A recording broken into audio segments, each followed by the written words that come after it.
Hey everybody, it's Rabbi Shmuel Pollan back with you for the Light Unto the Nations show. It's another episode, a special episode, unlike any other episode. If there's one show you watch from this series, this is the video that you should watch.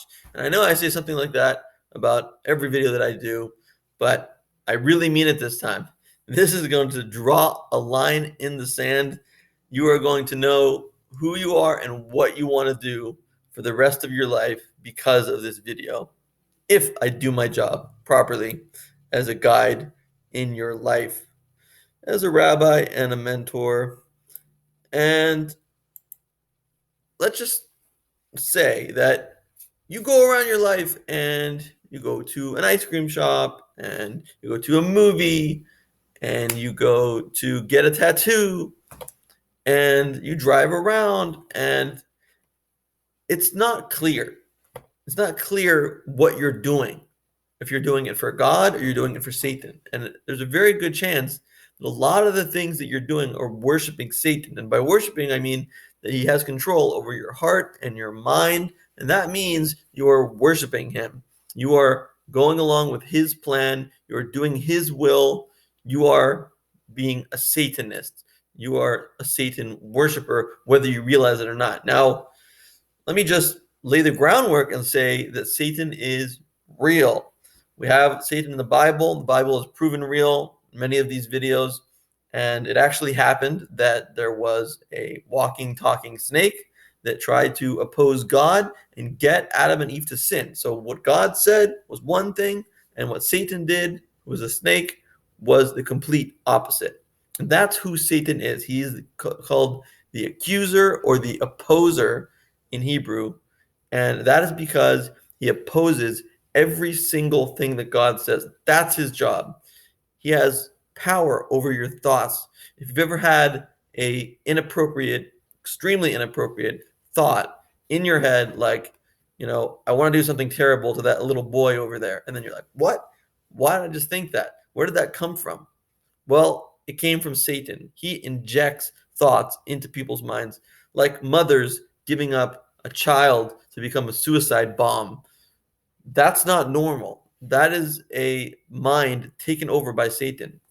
But it's not just these errant thoughts that Satan takes over, it's really everything we do. He's there with every thought that we have, he's there with everything we do. And he is trying to get us to sin. He's trying to get us to oppose God.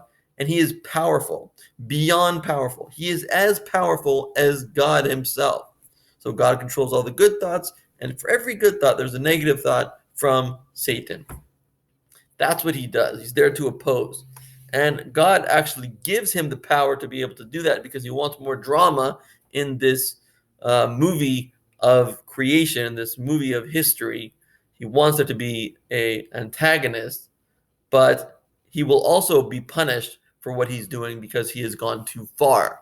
He's taken his power and done more damage to the human being than he is supposed to do. He's supposed to tempt us. He's not supposed to destroy us. And what he's doing is destroying us. So let's get into it. What things does Satan control? How can we know if it's from Satan or not? I'm going to give you two lists. I'm going to give you a list of the things that come from Satan and a list of things that come from God. And how do I know what's on each list? Because of the Bible, which was revealed to mankind in front of 600,000 men between 20 and 60, and 3 million men, women, and children, including philosophers and beggars and everybody in between, all saw this event that God revealed himself and gave us the Bible. And in this Bible, God says, do this, and Satan will say, do the exact opposite. We're going to start with Satan. We're going to go through a list. And forgive me for looking off camera as I go through the list because it is a lot to remember on my own. Here we go.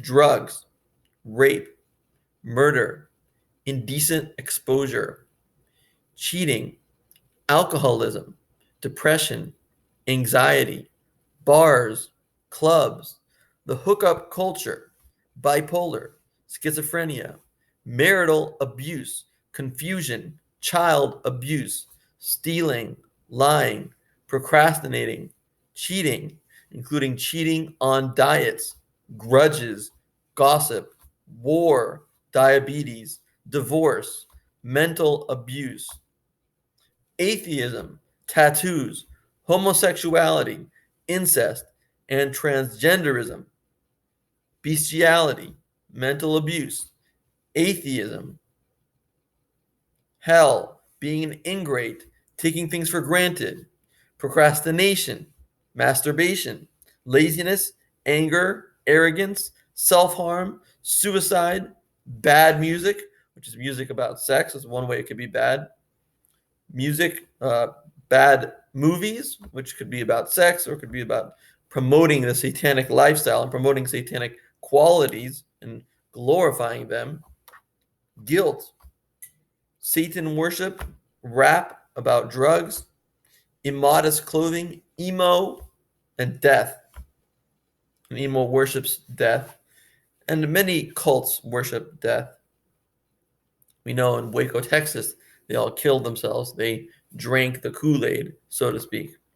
So how do I know this is all from Satan? Because Satan's job is to push exactly the opposite of what God wants, and what God wants is in the Bible. We can open it up. We can see you're not supposed to be homosexual. You're not supposed to get tattoos. You're not supposed to marry your sister. We can see all these things directly in the Bible, and we know that's what you're not supposed to do. So that's what Satan wants, and that's what we all have urges to do. We all have these urges, and it's totally natural. We don't have to feel bad that we have these urges, but step by step, slowly, we need to master these urges. We need to make them under our control so we're not enslaved by them. So when you get a tattoo, you just don't think anything about it, but you don't realize that it says in the Bible, don't get tattoos, and Satan is giving you the idea to get a tattoo, and you don't even know why you're doing it. And often we have women on shows that are get up the dress or wear the dress. There are shows about women dressing up in wedding gowns, and they want the tattoo to show. They want to make a space in the wedding gown for the tattoo to show. Now, it makes no sense that a woman in a white, beautiful, pure dress would want a tattoo to show through. It's only the craziness, the madness of Satan's thinking. It's what he injects into your thoughts. A normal person would never want such a thing. If you continue with any of these traits, with any of these activities, you will become an addict to it. You will want it more and more and more, and to the point that you can't resist it. It will have power over you, and you won't be able to explain it. It will take you to hell, and if not hell in this world, then hell in the next world. Satan will get you. But it says Satan is the master of hell because he dishes out all of these qualities and activities that make you addicted. Jewish people, in their prayers, very, very often mention the redemption from Egypt, because Egypt was what embodied all of these satanic qualities. You notice the symbol of the Illuminati, which comes from Egypt, is the pyramid. The pyramid represents all these fleshly, addictive, evil traits. And they got the Jews enslaved. This is why they had to go out of enslavement. They got enslaved to these addictive traits. But in the physical sense, they got enslaved because they got them to actually work on building not the pyramids, but other cities. And they would, Pharaoh, the leader of all the evil traits, came out with the Jews and said, we're doing this patriotically. We're going to do this all together. This is going to be a big project for Egypt. We're going to make Egypt great again.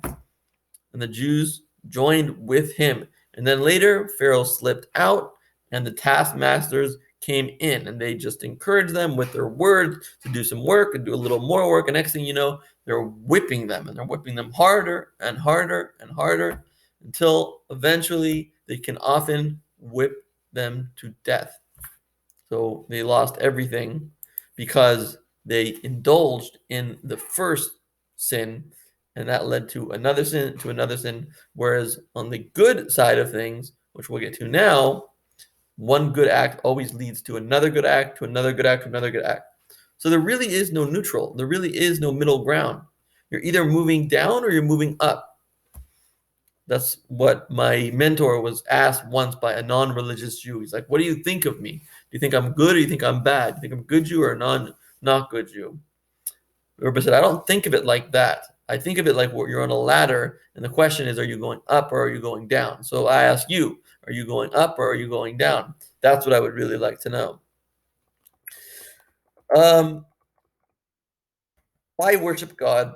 Well, here's what God offers up. This is what you can get when you sacrifice a little bit of yourself, when you sacrifice a little bit of your urges and you go with God: peace, stability, calm, freedom, happiness, optimism, common ground with others, acts of kindness, gratitude, togetherness, modesty, purity, holiness, heaven, power, innocence, energy, courage, goals, overcoming obstacles, conscience, the Bible, prayer, trust, heaven, paradise, bliss, love, awe, romance, cleanliness, cleanly playfulness, truth, conviction, stability, pride, clarity, wisdom, a holy warmth, health, and life.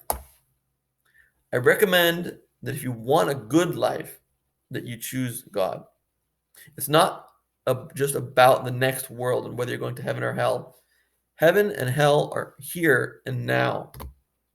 You can see people who are addicted. You can see people who are obese. You can see people who are addicted to smoking, drugs, people who are serial rapists, people who are serial this, serial that. It always happens again and again and again because they haven't gone out of Egypt. They haven't found their way out of their urges. They haven't realized that they have another choice. They haven't realized that they have a godly soul. They have another choice as to what to do. To serve God, go to Chabad.org, CHABAD.org, and enlighten yourself. Educate yourself about the Bible and what God wants. You can also go to theyeshiva.net, the yeshiva, YESHIVA.net, and you can learn from YY Jacobson, who is an incredible rabbi. Learn from us.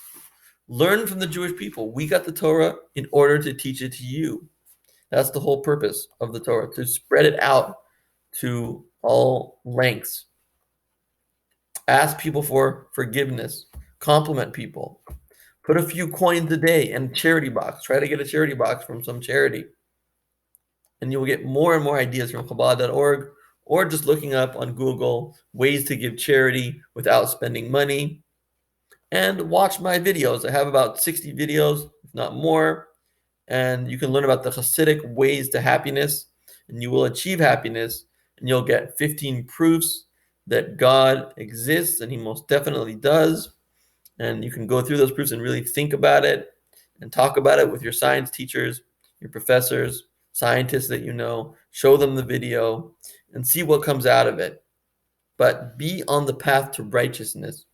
Be on the path to goodness. This will set you in the proper way. This will set you on a path towards happiness. Make the right choice. I hope you will choose God. If you choose Satan, you have a long, hard road ahead of you, and you will eventually hit rock bottom and find God anyway. Better to find God now and not go through all of that pain. It takes sacrifice to be better. It takes sacrifice to withhold your desires to eat that cake, to break your diet.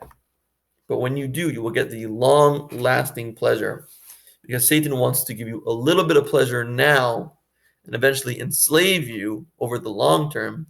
God wants you to do a little bit of sacrifice now and free you from all your temptations over the long term. God bless.